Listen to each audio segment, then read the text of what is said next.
Hello there, and welcome to our unit on the city in the Gilded Age, or as I've titled it, the defining features of the city in the Gilded Age. So we'll be going through basically 5 features, have them numbered 1, 2, 3, 4, 5. So it might help if you study them in that way when you do go back to study this material. There's certainly some overlap here between this unit and what we've covered before, and especially what's going to come next in the unit in the following units, because we know, or as we should know by now, that the first 5 units that we do all take place during the Gilded Age, the period that historians, it's the label historians use to talk about the period between roughly 1865, end of the Civil War, and about approximately 1900. So why do we focus on the city, a whole unit on the city? Well, there's a big change taking place after the Civil War with regard to urbanization, about urbanization. Before the Civil War, and it was changing already a little bit or somewhat before the Civil War. So it's not the Civil War isn't the exact breaking point, but from the beginning of the American public, mainstream American values for the most part came from small town America, and that was true up until about the Civil War.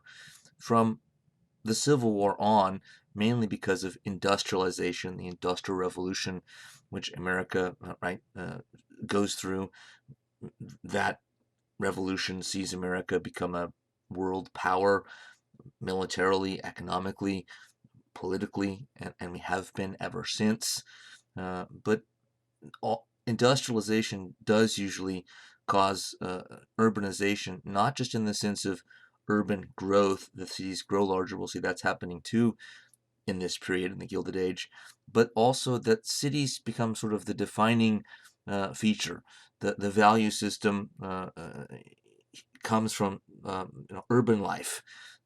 So now the mainstream values, the sort of the customs, the way of thinking, fashion, dress, sort of comes from the cities. Now that's not to say that people in small town America, in rural America, completely give in to that. As we'll see in later units, and it lasts a long time, there's an ongoing tension between urban and rural America, which continues right up until this day. It's flared up and died down at times, but it's always been there, not too far beneath the surface, and that's true still here. Nonetheless, it's a fair generalization to say that before the Gilded Age, American values came from small town, rural America, afterwards, and ever since the big cities. One historian has said for most of their history, they being Americans, they lacked an urban ideal. So, for most of their history, but not since the Gilded Age. So we can see growth by the numbers here, and a number of demographic trends pop out at us that we should stop on before we move forward. If we look on the left-hand side, just looking at the rural population compared to the urban population, we see dramatic changes between 1860 and 1920, which is roughly the Gilded Age. Right? Both of those beginning and ending dates go a little bit before and a little bit after our dates, but close enough. And even if we say start at say 1870, that's in the Gilded Age, and go to around let's say 1900, what I said was around the end, we see the rural population in 1870 at 28 plus million, the urban population at a little less than 10 million. So that's basically 3 times rural to urban. By 1900, it's the numbers are closer, 45, almost 46 million rural to about 30 million urban. So the gap is closing, and as you can see, by 1920, 10 years later, for the first time in American history, more people lived in cities than lived in the countryside. And those numbers would only continue to grow more and more disparate with the urban dwellers continuing to sort of distance themselves in terms of the total numbers from the rural population. So it's even continued to move in that direction once the changeover happened in 1920. That number comes from, you see the bottom, Bureau of the Census, the 1920 census. Federal census is famous for that reason, because it was the first one that ever came out. And, the totals were urban America has more people, and there were significant conclusions that people drew from that. Some famous uh, uh, pieces of writing, one of which we'll talk about in a later unit as well.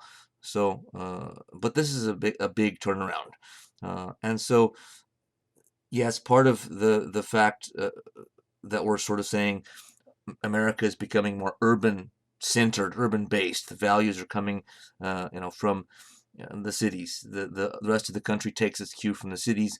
That's partly because of the numbers, but it's partly just because of industrialization and in an industrial revolution, which tends to center in the cities in time. There's so much happening in the cities, technologically, organizationally. The money tends to be there, the culture tends to be there, the finance, banking tends to be there, government tends to be there, the arts tend to be there, and on and on and on.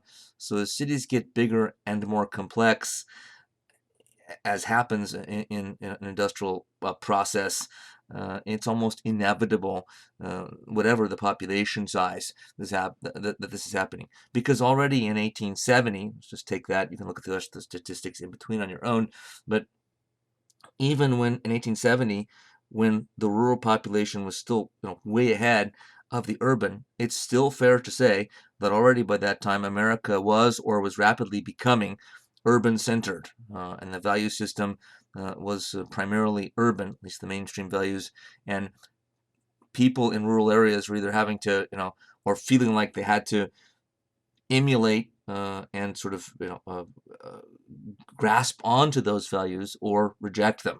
Before, it was the other way around. Urban people had the option to either go with the flow, which was primarily rural values, or reject them. So those are big changes. If we look at some of the big cities of the period, we can say fantastic growth just in terms of population size. So New York City, 1860. So let's just take that for sake of argument here as the beginning of the Gilded Age. A little over 1 million in 1860. By 1900, 3.5 million, basically. So that's more than a 2 times increase.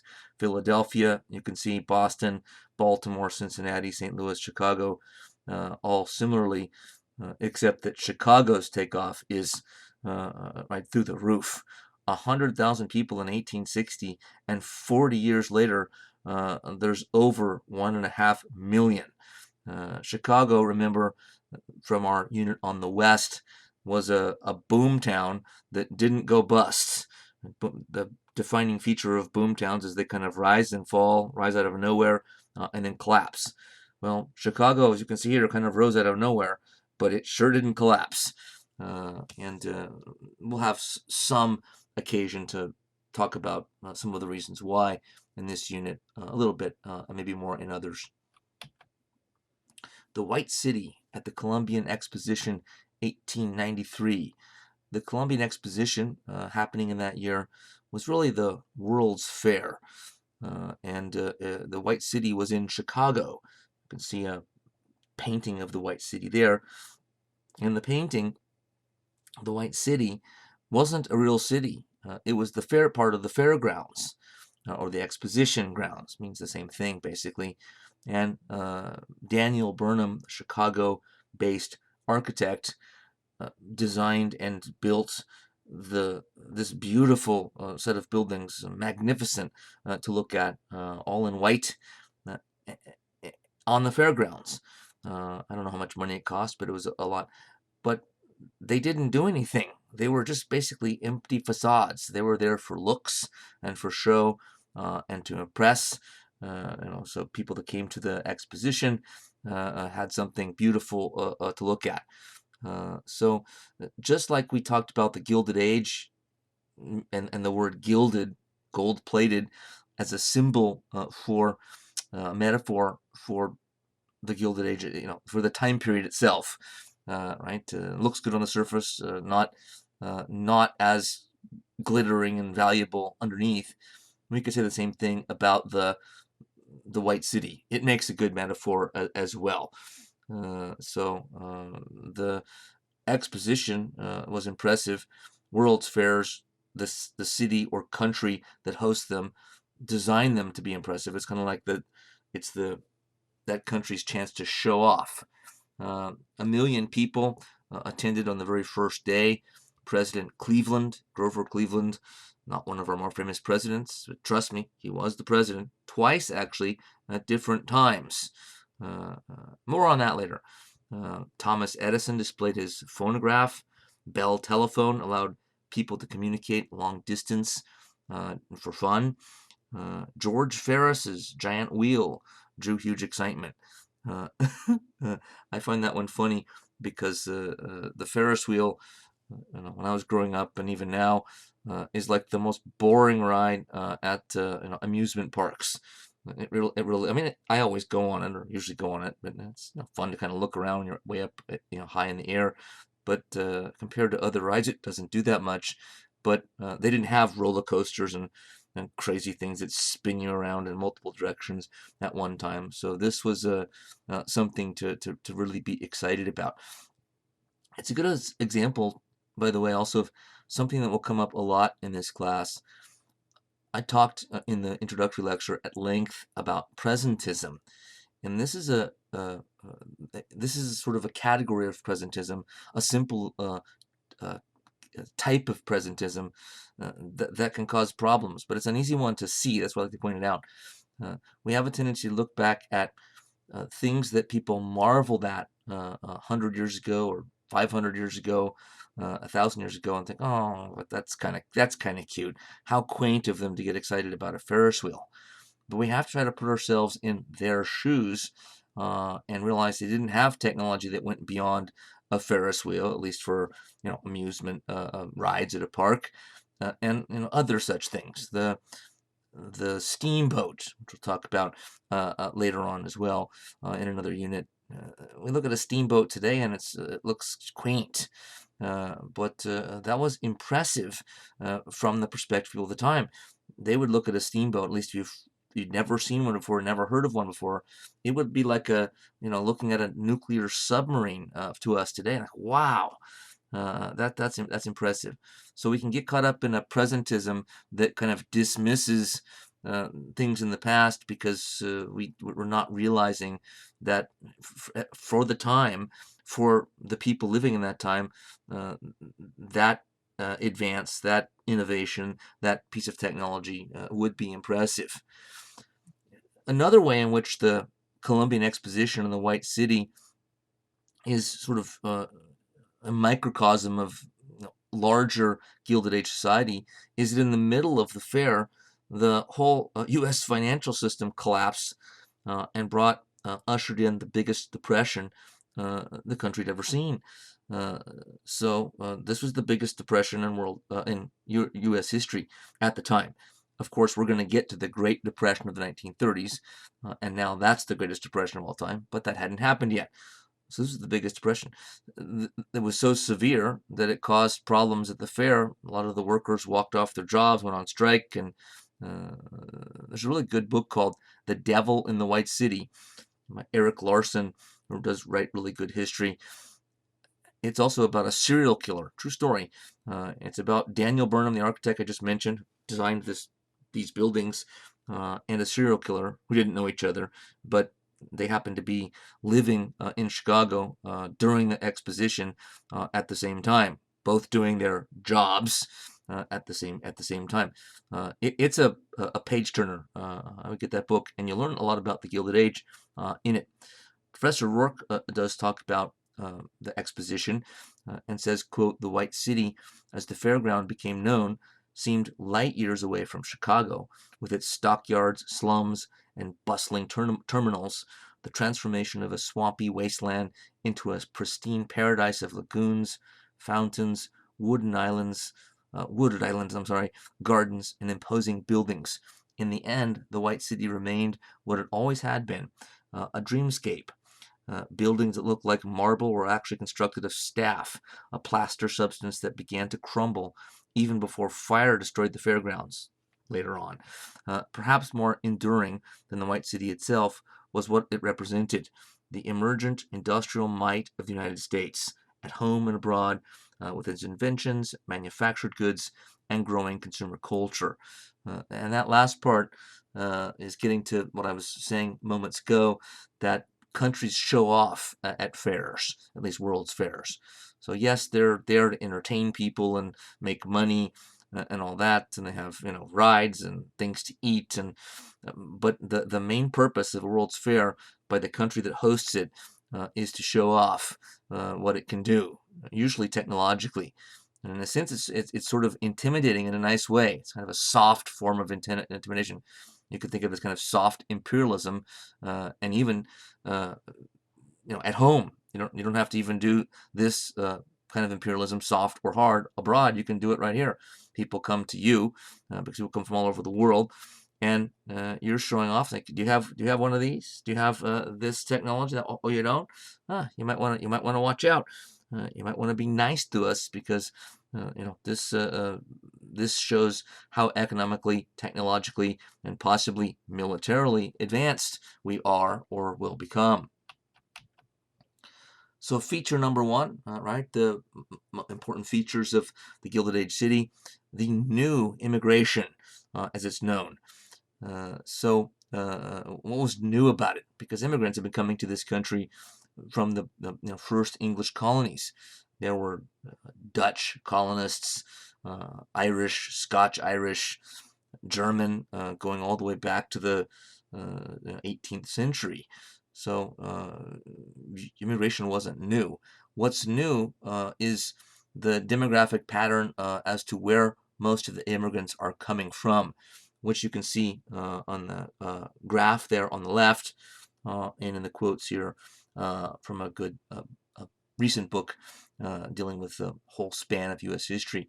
The author saying, immigration had, of course, always been a theme of American history, but after the Civil War, there was a big change, a change full of implications for American social history.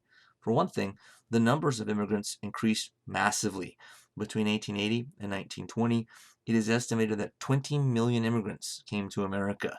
So we see a giant influx of immigrants. The city populations that we saw burgeoning in the last or next to last slide was not so much by natural increase, but it was mostly through immigration, going through the roof. He goes on to say, and for another thing, there was an increasing proportion of Latin, Slavic, and Jewish people in the immigrant ranks. The bulk of immigration was now coming from Eastern and Southern Europe. Right? And remember that. Eastern and Southern Europe, as well as Asia, where large numbers of Italians, Russians, Poles, Greeks, Slovaks, Czechs, Hungarians, Serbs, Croats, Romanians, Japanese, and Chinese being among their numbers. Most of them were either Catholic or Eastern Orthodox or Jewish. Most were emphatically not Protestants. Americans at that time, the Gilded Age, were basically Protestants. There were some Catholics, there were some Jews, but the culture was very Protestant.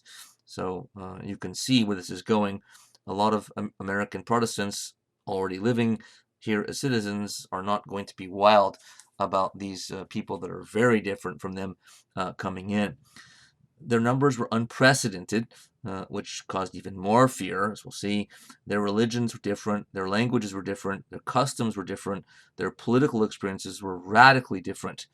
To understand this, we need to understand how the patterns change from what we know what they've changed to. And we can go back to the graph on the left here to do that.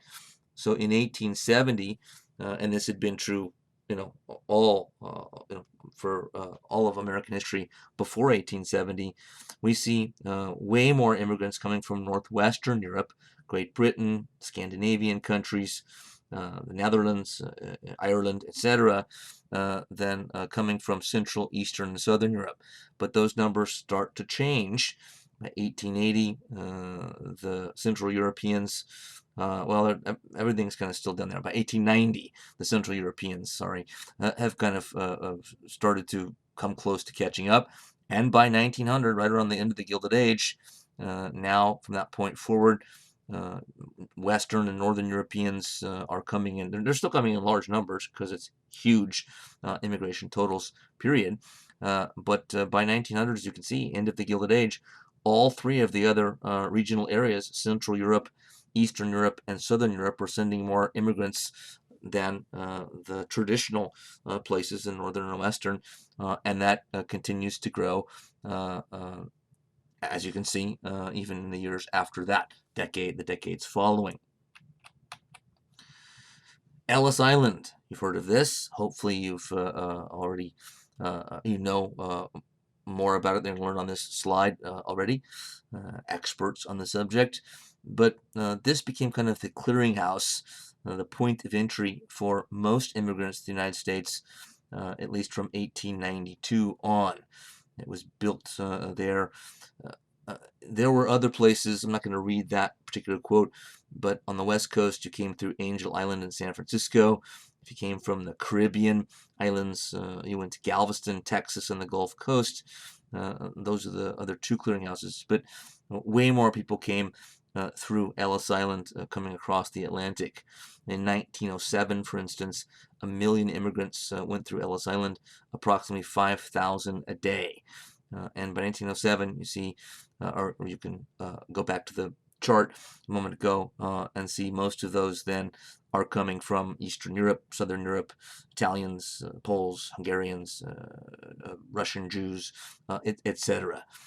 So Ellis Island has an interesting history for sure. And immigrants that sort of got there, you can see it's one of the rooms in the right, they had to go through a somewhat rigorous process to get into the country, so that your health had to check out, your political affiliations had to check out.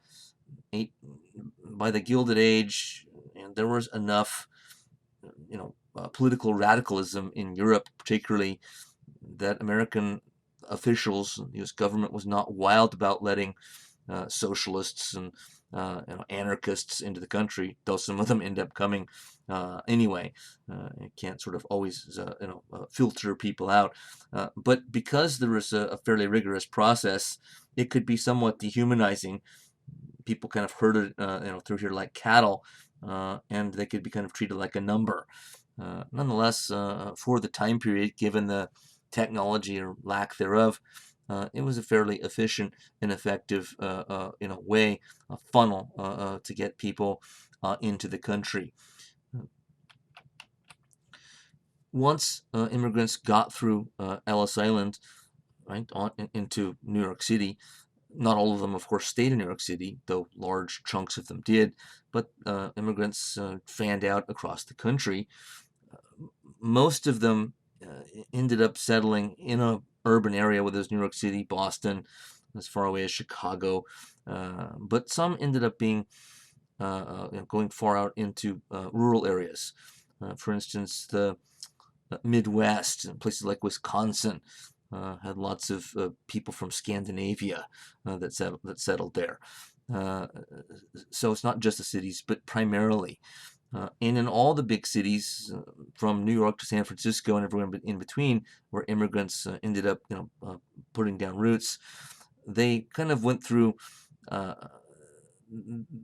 for a time, they were able to kind of cushion their, this kind of fearful but exciting, sort of new home, right? Coming to the United States, which already had a reputation for being the place to be, the American dream.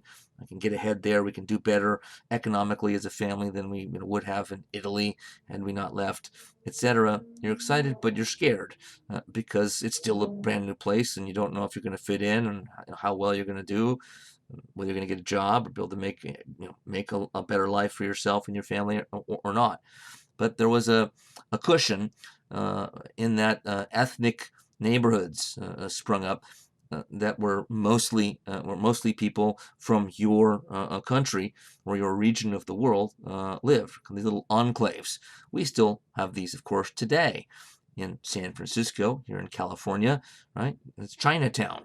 And so there are at least remnants of those ethnic and racial districts that were much bigger at the time and much more prominent, but they're still there to some degree. There was even a Little Italy. You see Little Italy in New York here in this picture on this screen, but there was basically a Little Italy in San Francisco too. It just wasn't called Little Italy. It was called, and still is, North Beach. If you've ever been to Columbus Avenue, get it? Columbus is an Italian, right? There's Italian restaurants all over the Columbus Avenue area. That's not an accident. That was kind of the Little Italy of San Francisco. As Professor Rourke says, race and ethnicity affected the way cities evolved. Newcomers to the nation's cities faced hostility and, not surprisingly, sought out their kin and country folk as they struggled to survive. Distinct ethnic neighborhoods often formed around a synagogue or church. African Americans typically experienced the greatest residential segregation, but every large city had its ethnic enclaves. Little Italy, Chinatown, Bohemia Flats, Germantown, where English was rarely spoken. But you can, I think, see why immigrants would feel more comfortable, at least starting here. But on the other side, you can predict, and maybe you're already thinking it, that native-born white Americans are going to be suspicious of this, particularly if people end up staying there and generation after generation live in Little Italy and not sort of break out or try to assimilate into the larger community and learn the language and customs, etc. And some groups sort of were faster at doing this than others, but in all groups, some lingered in the ethnic enclave, and some families were eager to get out and sort of prove themselves beyond, outside of Little Italy and other parts of Manhattan or outside of Chinatown, or moving on to another city altogether. But so you can see, I think you should be able to see why immigrants would want to do this for however long. And I don't mean see or understand why there'd be such a backlash against it, but you could see, given what we know about American history, that this was going to be met with suspicion and in some cases hostility. That's not to say all Americans were hostile to these kind of neighborhoods, ethnic neighborhoods. Some of them were not. Just like it's not true that all Americans, were suspicious of and fearful of and disliked immigrants. Some of them did. Some of them did not. So, but this did become certainly an issue. Oops. The new immigrants and becoming Americans. So, again, in some cases, immigrants were slow to try to assimilate. It was, by the way, expected by American society, whether the immigrants complied or not, or how long it took them to comply, how many generations it took them to assimilate. In those days, it was expected. Americans that were already here and already citizens, were born here, the government expected people to assimilate. So if they didn't, it was sort of a bigger deal and met with more of a backlash than it would be or is today. But as Richard White, one of America's preeminent historians today, in a gigantic and recent book on the Gilded Age, in some ways the kind of the defining book yet written, though there's been many others before, said immigrants transformed American Judaism, American Catholicism, political machines, popular entertainments, and eventually the character of the nation as a whole. And this is true. Not just the character of the nation, the success of the nation, I would add to that as well. The industrial boom that we're talking about in all these units, right, under the rubric of Gilded Age, wouldn't have been possible without immigrant workers. Immigrants made up a growing part of the workforce. As the economy got bigger, more and more factories are being built that produce more, need larger workforces, and there weren't enough, already existing Americans to do all that. The economy could have only grown so far. It couldn't have entirely taken off the way it did. There weren't enough workers, and there weren't enough consumers. Keep in mind, an immigrant is both a worker and a consumer, so they're helping the economy in dual ways.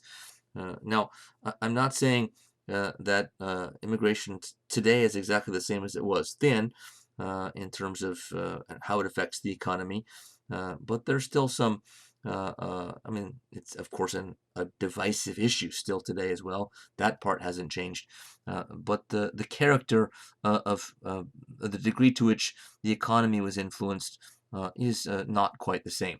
This was a gigantic influence by immigrants. I'm not saying it's not a big influence today, but this was something that had never been seen before. So the new immigrants were, in a difficult position. The jobs available to them were usually low paying, the lowest paying. They usually couldn't afford, as we'll see, to live in anything but neighborhoods that were poverty-stricken, run down, etc. The immigrants themselves sometimes got blamed for causing the rundown neighborhoods. Italian immigrants on the Lower East Side of Manhattan, for instance. The Lower East Side is known for having mostly Italian and Jewish immigrants living kind of together there. I'm not sure exactly why that ended up being an enclave for both, but it did. And they were blamed, the Italians anyway, other groups probably the same thing. They were blamed for the bad neighborhoods themselves. Italians were thought of as dirty. We can tell these people are just filthy, just by nature, by culture. Look at their neighborhoods. Well, the filth kind of was already there before they got there. They're moving into already dilapidated buildings and neighborhoods because they can't afford anything else. But they got blamed for it, nonetheless. It was sort of putting the cart before the horse, saying that the immigrants caused the filth and the dirt and the unsanitary conditions. No, the unsanitary conditions were there first, and they had to move into it because there wasn't anything else. I should follow with an addendum here. Italian and other immigrant groups, some more than others, sometimes could have afforded to live in at least slightly better neighborhoods than kind of the thing you see like in the upper right, full of tenement buildings. But they were quite thrifty much of the time. In many cases, the father, husband of a family would come over first and work hard at low wages and just rent out a dump, maybe even with a bunch of other people. Be sort of a flop house that like maybe 8, 10 Italian men would be like in a 1 or 2 room apartment together, split the rent so that it would be really super cheap. They'd be living in atrocious conditions there, crowded together, but they could save money that way and then send money home to their family to bring them over afterwards. So in some cases, it wasn't that they couldn't afford to live in anything better, but they didn't want to because they were so thrifty with their money that they didn't want to waste it on rent. But as already noted, the immigrants, especially this sort of new immigrant group, were met with a backlash that we refer to as nativism. Nativism existed before the Gilded Age. There's books about it. but it sort of takes on a new life here because, again, this immigrant group is more different than the earlier waves from Northern and Western Europe. Most of those were Protestants. Most of those looked more like, uh, Americans. Even Italians and Greeks, for instance, oftentimes had sort of a slightly darker complected skin, kind of olive-colored skin, and it caused Americans, when they first saw them and met them, lived next to them, raise an eyebrow. Who are these people? In fact, this is absurd to us today, but there was a huge obsession, as it says at the top, with who is white. Who's white? Are these Italians that kind of come from Sicily, dark hair and sort of fairly dark skin? Are they white? Are they not white? Are they white? Are they black? And that's like, well, who cares? But they cared intensely. So they're all, and there was never any, of course, official decision on this, but there's lots of debate about these sort of new peoples from strange places in Europe, particularly poor countries. The southern and eastern European countries were notoriously poorer and less advanced economically, which is true, than the Western European countries, Germany, France, England. Those have been kind of the powerhouses of Europe. So there's an extra bias against this new wave, the new immigrants, because some of them looked different. So it's a form of racism, I suppose, or something akin to it, since Italian Americans, Greek Americans are considered white today. Whatever that's worth, I guess a lot, considering white privilege. But nonetheless, at this point in history, the Gilded Age, it seemed important to people to try to figure that out, as weird as that sounds to us today. On the right, you see a nativist cartoon, and there were lots of them, as these people were again seen suspiciously and with fear and hostility in some cases. The different religions that we saw, Judaism, Catholicism, Orthodox religions were also a cause of Americans, sort of stepping back and looking askance at these new groups. Protestants, for a long time, hadn't been wild about Catholics. Everywhere the two kind of existed together, but that's true here, at least at that time in this country as well. It was particularly intellectuals, professors, scholars, who sort of really got into the anti-immigrant state of mind and sort of developed an ideology around it, which we call nativism. One of them, and there are many, is this guy on the left, Francis Amasa Walker. I believe he was the head of MIT for a time, but a major intellectual, big credentials. I think he was an economist by training, taught other things, I think, as well. But as I think Professor White says, forgot. Oh no. Oh, this is Walker himself. Sorry. So he says the new immigration. No, I'm sorry. My bad. This is partially a quote from Walker, but it comes from Richard White's book. The new immigration, he thought, had become a race to the bottom as Italians replaced Irish and then Jews replaced Italians. The result would only be a continuing deterioration of wages and the American standard of living. This is what Francis Amasa Walker believed. And he said, it is much to be doubted whether any material growth which is secured only by the degradation of our citizenship is a national gain. Where once the U.S. had attracted the able and industrious, now it supposedly got the dregs of Europe. There is no reason why every foul and stagnant pool of population in Europe. So Walker is not exactly, saying this in a subtle way, which no breath of intellectual or industrial life has stirred for ages should not be decanted upon our soil. He's basically saying this new wave, the new immigrants from these poverty-stricken countries like Italy, are just sending low life here.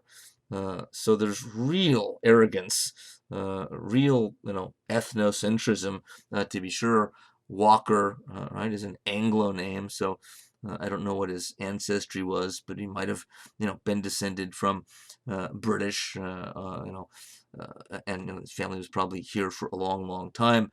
So looking down at the immigrants, especially the new immigrants, and the nativists, formed a political movement, not just one, but we'll just talk about it as one, and put pressure on Congress, the government, state governments, to do something about immigration.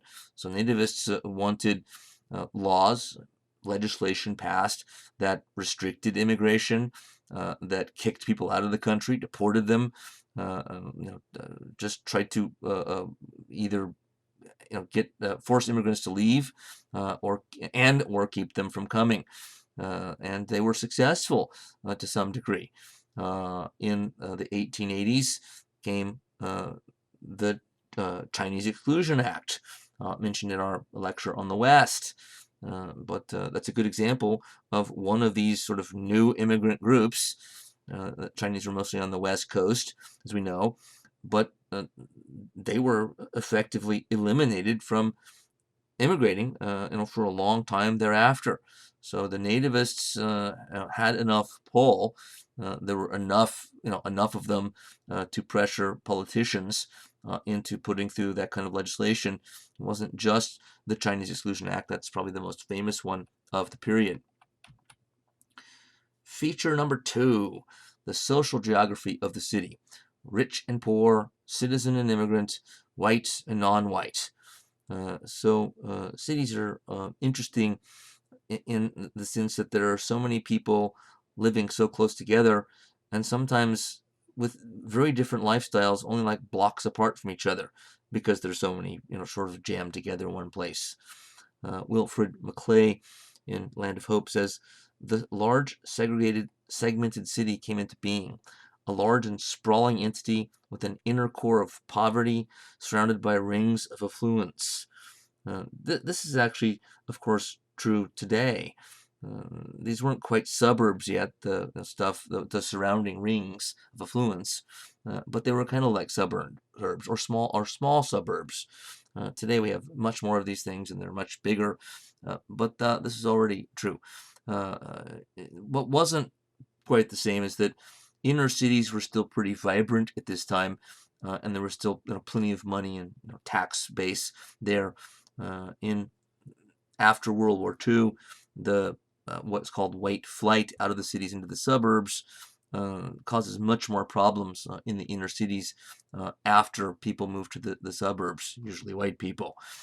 So we'll look at some of these kind of differences: rich, poor, citizen, immigrant, white, non-white.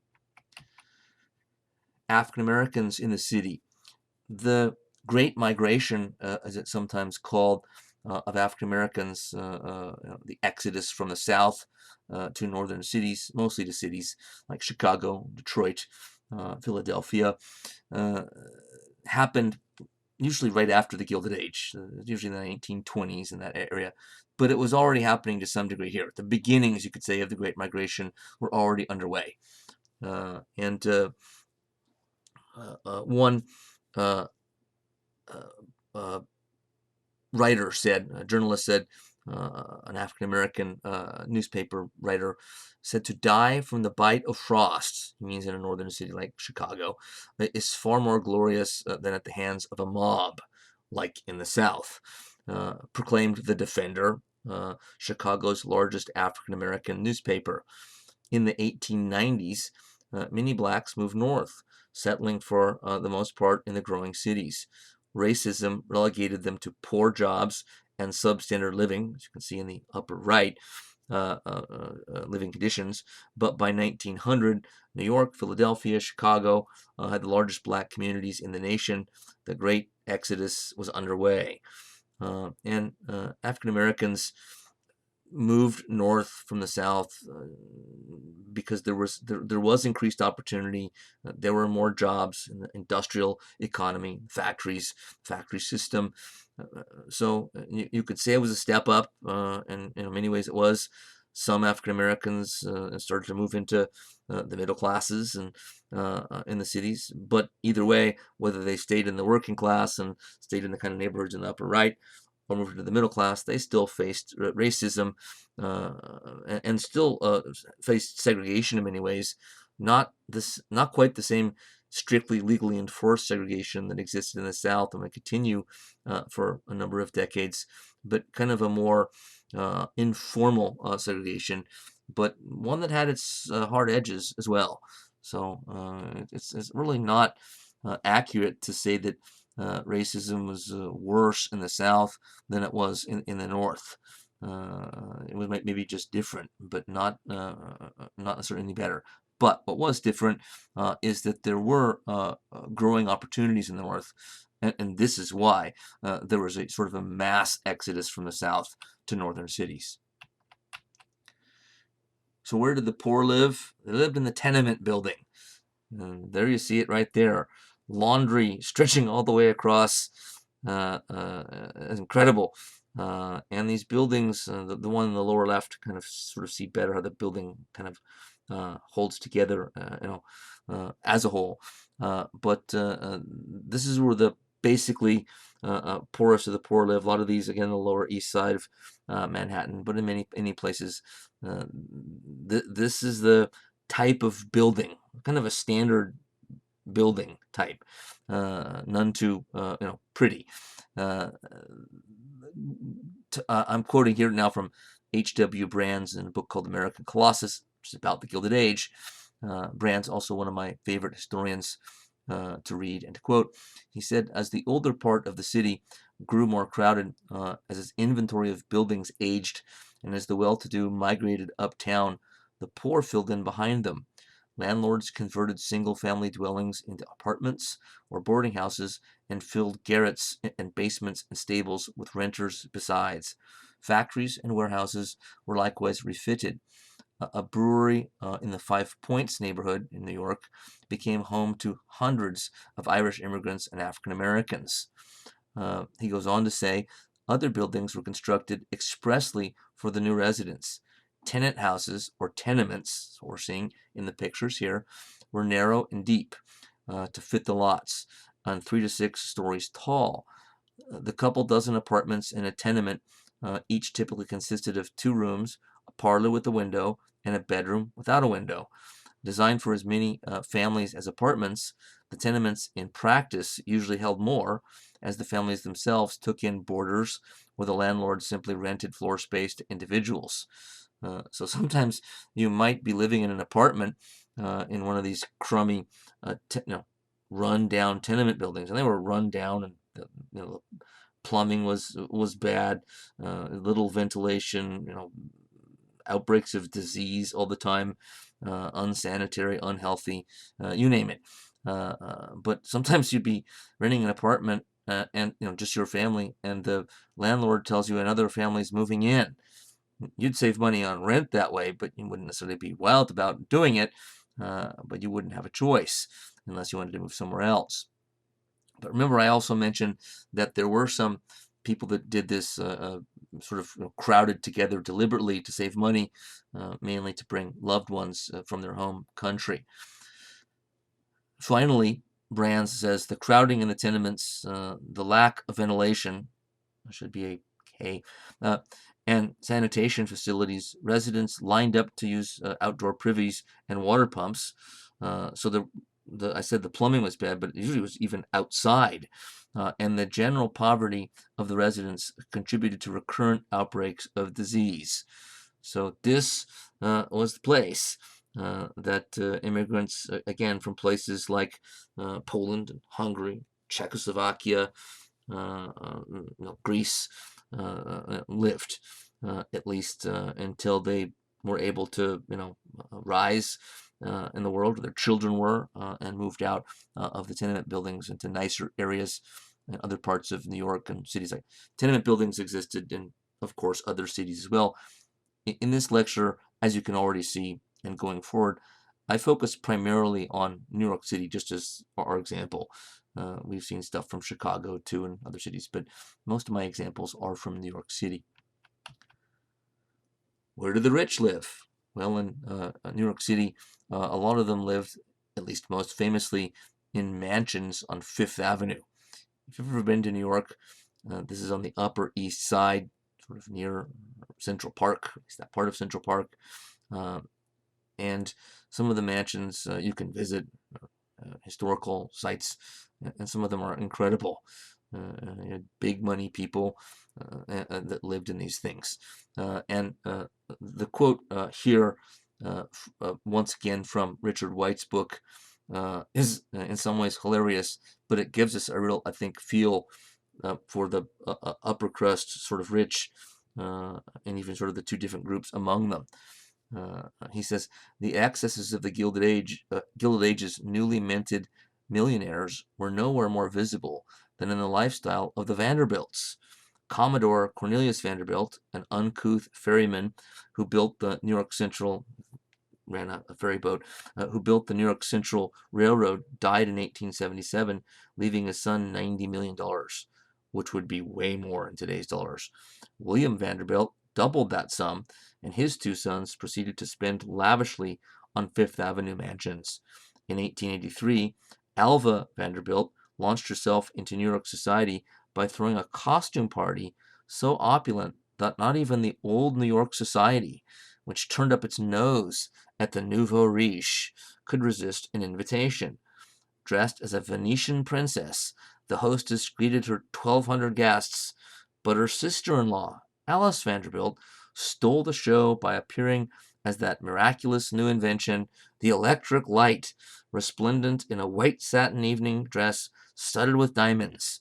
The New York World, which is a newspaper, speculated that Alva Vanderbilt's party cost more than $250,000, more than $4 million in today's money. So the Gilded Age is known for, right, this kind of splendor, this kind of excess, as it says here, right, this kind of ostentatious living. The rich, they weren't modest about it, they flaunted it. Again, the whole period is known for it. In some ways, it's part of what Mark Twain was talking about in referring to this as the Gilded Age. We'll see that some of the most wealthy Gilded Age entrepreneurs, anyway, didn't live this lavishly or this ostentatiously. They still lived in, big mansions, but it wasn't necessarily the richest of the rich that lived this way. In that quote, if you can't see it, if you can, there's an age-old conflict still raging, which happened in Europe and other parts of the world as well, slightly differently in various places, between what's sometimes called old money and new money. Old money people who they make their money the old-fashioned way. They inherit it. So these are families that have been rich for a long time, for generations. And such families, this is the society people that the quote talks about, looked down on the big fortunes made by capitalists. Cornelius Vanderbilt was a capitalist. He came from a, average background. He didn't come from a rich family. He worked hard, was ruthless at the same time, and made a gigantic fortune. And this is what's going on here is this Vanderbilt lady is trying to kind of make her mark in sort of the high society world of New York. And normally that would have been, frowned upon, or nobody would have come to her party, at least from the old money crowd. But what she was putting on this party was so impressive that even the old money folks, couldn't miss it. But there was this kind of constant conflict, a lot of snobbery back and forth between old money and new money. Old money always thinks new money is like they have bad taste. They're garish. They don't know how to handle their money, and their clothing there's too much, and it's too gaudy. They don't know how to handle their money. They don't have any class and taste.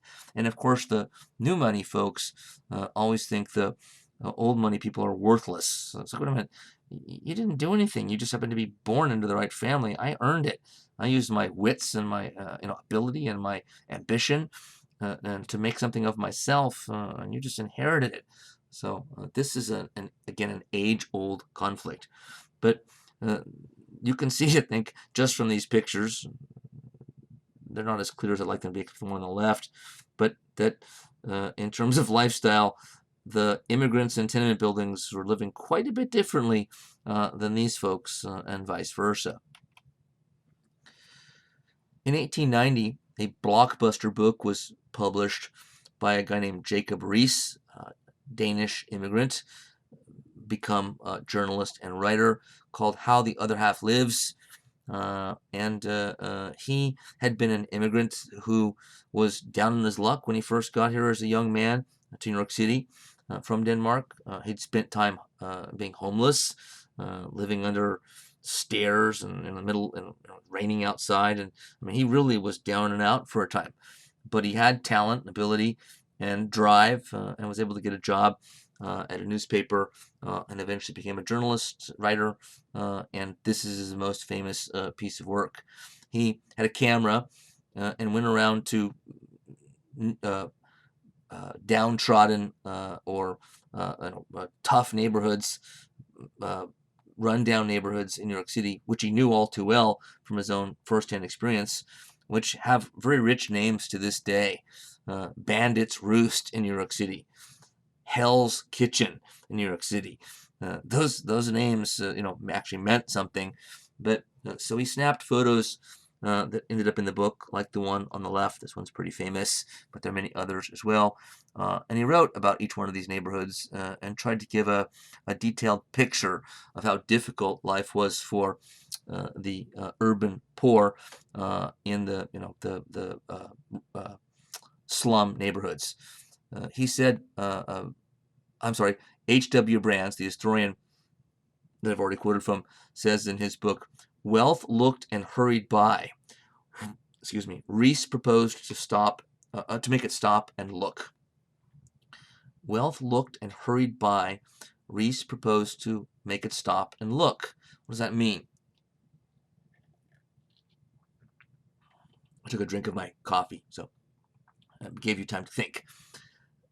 Wealth, of course, doesn't hurry by reality, so he's sort of saying this in a poetic, attempted poetic, stylistic way, but he's saying that the rich tended not to notice the poor. They're on their way to their, plush office at the top of a skyscraper somewhere, and they go by these neighborhoods so quickly in their carriage, whatever it was at the time, they don't even notice. And he wrote this book, Jacob RIIS, try to force the whole city and the whole country to stop and look at what sort of was happening in these sometimes horrible neighborhoods in multiple ways.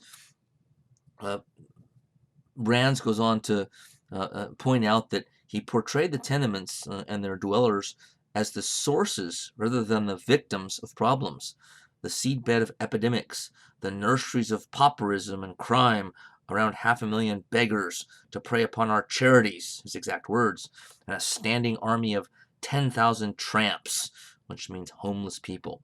He wrote about the armed and the intoxicated. The tenements were a cancer, he said, and he traced their spread through the city, touching family life with deadly moral contagion. So I don't know if he really felt that way. He's kind of, in a sense, blaming part of it on these poor people living in these neighborhoods themselves, and pointing out all the ways that they're causing problems. And they were causing these problems. But he also, in the book, makes it clear that he doesn't believe, that they're completely responsible, at the least, for their plight.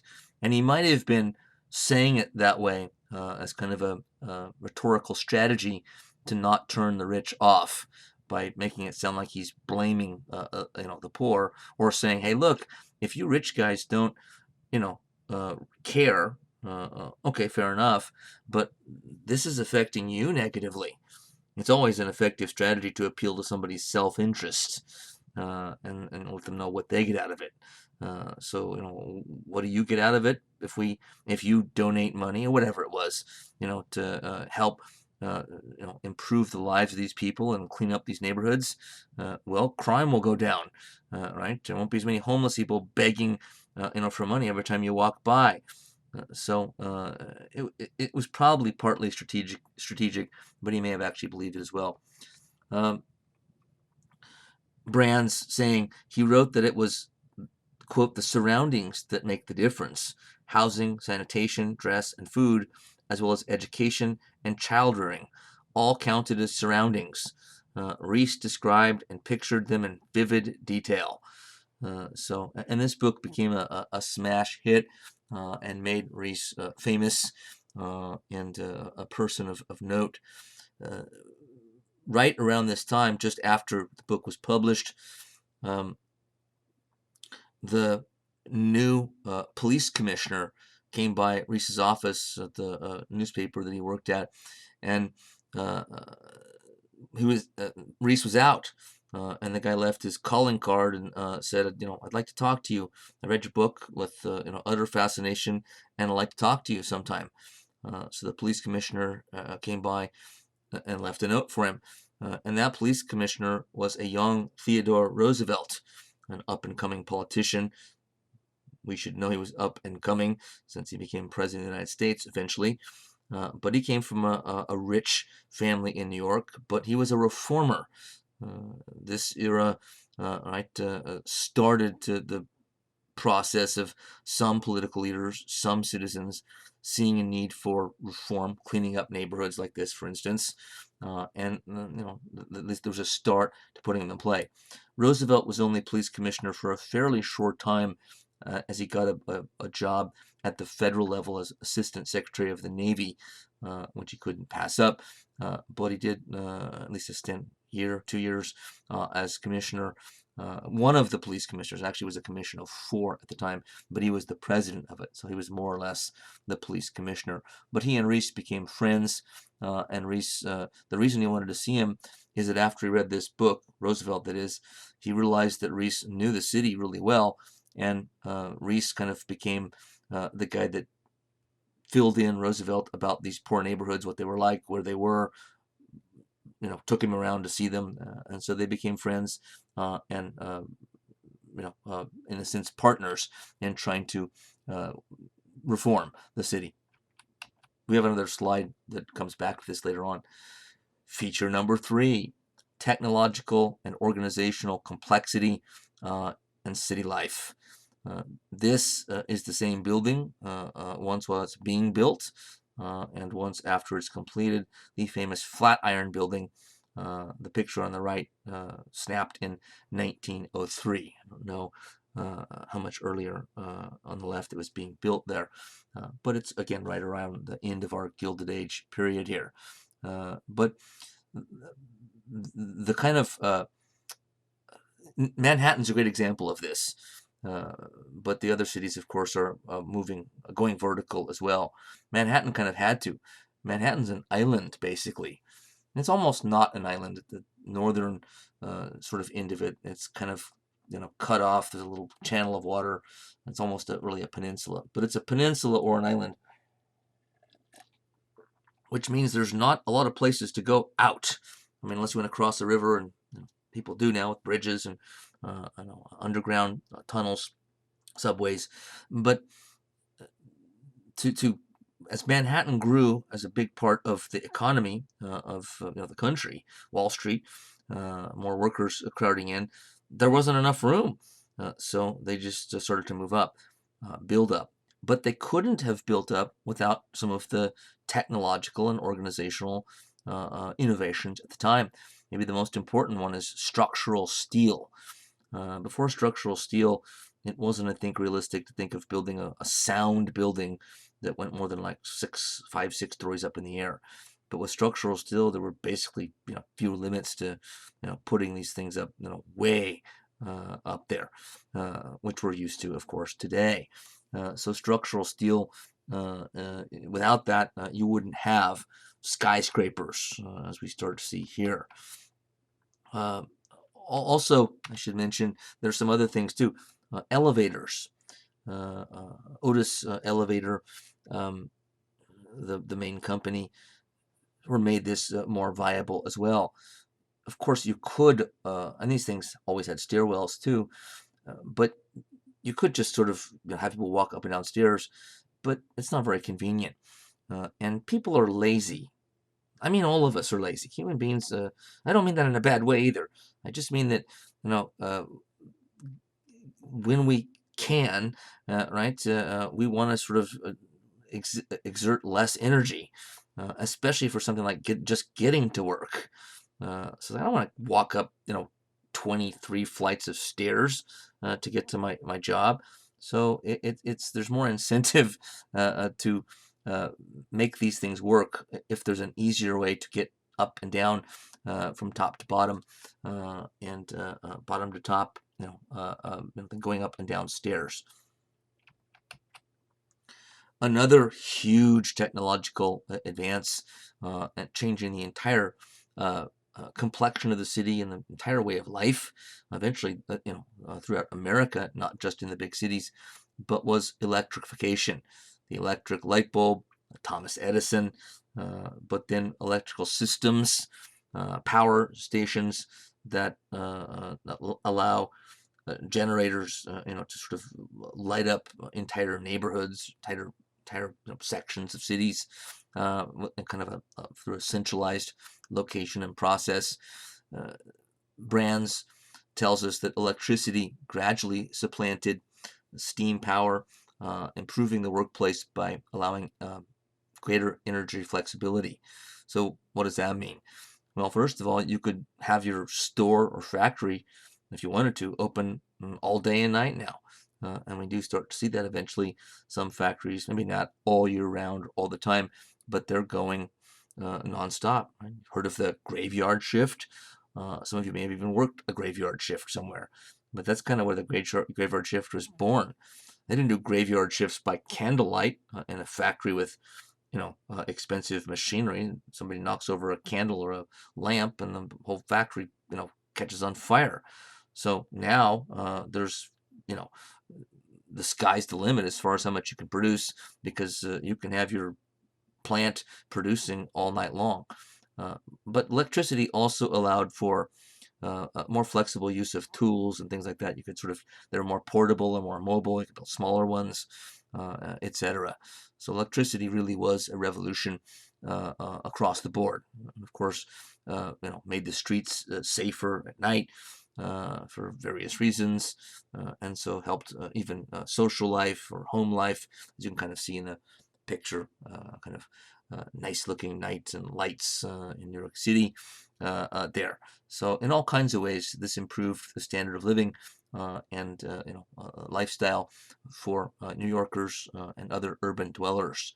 Electricity transformed life beyond the workplace as well.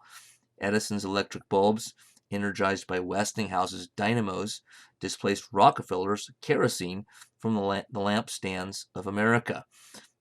Kerosene had been used to light homes before kerosene lamps, but now with electricity, it's out. Poor John D. Rockefeller, he's going to be driven out of business. No, he was already wealthy by selling kerosene, mainly for lighting lamps. Standard Oil, his company, and luckily for him, although it's not just luck, as we'll see, his success, that is, just around the time that electricity was displacing kerosene for lighting, the internal combustion engine is invented, and the car industry starts. And of course, then the demand for oil didn't go down; it went through the roof. So Rockefeller became then fabulously wealthy after already being rich and successful. Telephones were common, though hardly universal. Phonographs played scratchy but recognizable music. Movies were migrating from the small screen of the kinetoscope to the large screen of the movie theater. Electric fans cooled public buildings and some private homes during the summer. Willis Carrier was working on his first air conditioner an alternative design installed in 1902 lowered temperatures and tempers on the New York Stock Exchange. If you've ever been to the East Coast in the summertime or lived there, it's incredibly humid and hot. Can you imagine if you've been there before? Imagine living there before there was air conditioning in that humid an area. So this is what H.W. Brands means when he says it. It's probably right. It lowered temperatures and also lowered tempers. New Yorkers, especially, are known for being quite temperamental and emotional on the streets and traffic and things like that, screaming at each other and all that. New York can be a difficult place to live. I'm sure I live there, love visiting there, but it has its challenges. I think so. Cooling people down literally probably helped them cool down in terms of their moods and emotions. But just in that quote, and that doesn't even come close to exhausting all the positive benefits of electricity, but you can see how many things sort of became possible and in what ways this improved life for city dwellers. We already talked about structural steel overall, but it was actually Chicago, the Flatiron Building in New York, again on the left. It was actually Chicago that built the first skyscraper. Professor Rourke saying that Chicago, not New York, gave birth to the skyscraper, rising from the ashes of the Great Fire of 1871. A big chunk of Chicago was burned down by a fire in 1871, destroyed 3 square miles, left 18,000 people homeless. And Chicago then offered a generation of skilled architects and engineers the chance to experiment. Commercial architecture became an art form at the hands of a skilled group of architects who together constituted the Chicago School. They built startlingly modern structures, a fitting symbol of modern America. The skyscraper expressed the domination of corporate power. So the skyscrapers actually are a symbol, even today, of corporate power. Can be intimidating as well as beautiful, some of them. But it is interesting that this may not have happened in Chicago had it not been for the fire. So a small example, anyway, of an unintended consequence in history. So we're saying that maybe the Chicago wouldn't have had a Chicago School of great architects if the city hadn't burned down. Quite possibly. Because again, it kind of gave them a blank slate to play with. Okay, there's a lot of space that needs to be filled in here. Buildings replaced. Let's try this. Let's try that. I have this idea. I have that idea. If your city doesn't have space to do that, you could tear buildings down, but it's expensive, and to buy them or get permission. So Daniel Burnham, the guy who built the White City, he's one of the Chicago School. So we might even be able to say, we can't prove this, but it's maybe even likely, that without the Chicago fire, there wouldn't have been the Chicago School of Architects, and then Daniel Burnham wouldn't have been able, and the other architects around him in Chicago, wouldn't have been able to impress those that got to make the decision about where World's Fairs happened, and Chicago may have never landed the 1893 exposition. So maybe a lot of unintended consequences from the Chicago fire of 1871. The picture on the right, photograph, is a good example of structural steel and how it's sort of put together to make a skyscraper. Which, by the way, I have no idea with regard to the technical aspects of how this is done. One of the great feats of architecture and engineering during this period in America as a whole, certainly in New York City, is the famous Brooklyn Bridge, completed in 1883. And I love the picture on the left. It really does give you a sense of how impressive this is. That's 1883, right? That looks like something that would be built in the 20th century, well into the 20th century. So this was, fabulously impressive. It was realized pretty quickly by the head of the project and then his son after he died, that only a suspension bridge could accomplish what they needed to do, but one that was sort of far larger in size than anyone that had ever been built before. The celebration after it was finally completed, after years of building in 1883, brought celebrations that hadn't been seen since the Civil War, that big of a celebration. So this was taken really seriously, and a lot of hoopla surrounded it. Why? As a bridge. Well, again, these things are symbols of progress. They're symbols of modernity. They're symbols of wealth and success. And people in cities, tend to be proud of, these kind of things that their city produces and achieves. John Augustus Roebling, the originator of the project, in rather grand fashion, an architect, engineer himself, said, "Let it illustrate the grandeur, the bridge, that is. This is before it was built. Let it illustrate the grandeur of our age. Let it be the Mecca to which foreign peoples shall come. Babylon had her hanging gardens, Nineveh her towers, and Rome her Colosseum. Let us have let's have this great monument to progress." So he was certainly a bit full of himself there. But again, this was impressive, and this is the kind of thing that tends to foster, or one of the things that fosters civic pride, national pride, which of course can be a problem, as we know, but not always a problem. Sometimes it's a way to bind people together and make a city like New York, people there we know are from widely different backgrounds, certainly by the Gilded Age on, something that kind of connects them together, make them sort of feel to be proud New Yorkers, or Bostonians if it's a project there. Again, I'm focusing mostly on New York, and this is quite famous. Also, urban mass transit, another technological and organizational miracle of sorts. New York City had an elevated railroad company starting service in around 1872. The L, there's one in Chicago as well. Right, in the upper right, you can really see how elevated it was. But eventually, by just after the turn of the 20th century, bottom left, you see one of the tunnels, the New York subway, went into effect. So this, I ask, was it a public convenience? Well, of course, the obvious answer is yes. Of course, right? This helped get people to work who didn't have cars, barely cars around yet at all, or would have had to walk to work, or take a donkey cart, or whatever the heck you could afford. But with the fairly cheap and fast public transportation, relatively fast, this, of course, was a big step up. However, there were problems, especially when they were above ground. The trains gave off sparks, lots of smoke.